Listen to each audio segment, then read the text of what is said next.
Hello বন্ধুরা, আমি একটা জিনিস আপনাদেরকে সবাইকে বলছি, কিছু কিছু সম্পর্ক আছে, ধরুন আমার থেকেও প্রচুর বড়, মানে আমার দাদুর বয়সী লোকগুলো আমাকে যখন দাদা ডাকে, এটা আবার কি সম্পর্ক? হয়তো আমার কাকার থেকেও প্রচুর বড় সেই মানুষ যখন আমাকে কাকা বলে সম্বোধন করে, কীরকম লাগে আপনারই বলুন না। অ্যাকচুয়ালি বিষয়টা এটাই আমি বলতে চাচ্ছি, সেটা হচ্ছে এই সম্পর্কগুলো মানে বয়স ভিত্তিক হয়ে থাকে না অন্য কিছু ব্যাপার আছে এই সম্পর্কগুলোর মধ্যে। এটা আমি দৈনন্দিন জীবনে কিছুতেই বুঝে উঠতে পারছি না বা পেরেও।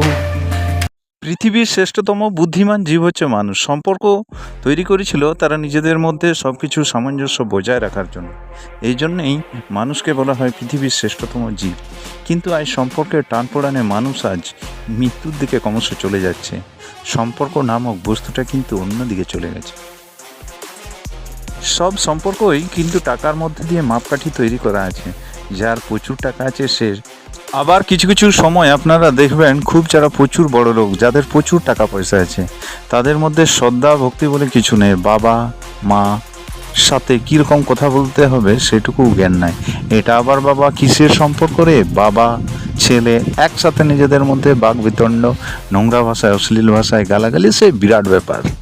সবাইকে দেখাতে যায় যে তাদের টাকা আছে, তারা যা কিছু বলবে সেটাই শেষ কথা, অন্য কিছু নয়, তাদের কোনো ব্যাপারই না।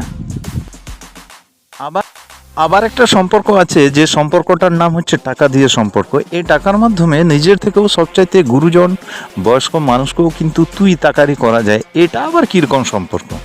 এখানে কিন্তু কোনো বয়স দেখা হয় না। সেই বাচ্চা ছেলেটাও কিন্তু অন্য বয়স্ক মানুষটাকে তুই তাকারি করতে থাকে, আর সেই বয়স্ক মানুষটা কিন্তু তাকে প্রভু বলে মানে। এটা আবার কিসের সম্পর্ক রে বাবা? পরিশেষে বলি, সব সম্পর্ক কেবলমাত্র বোঝা যায় মানুষ যখন আর পৃথিবী ছেড়ে চলে যায়, তার আগের মুহূর্তে কিছুক্ষণের জন্য কত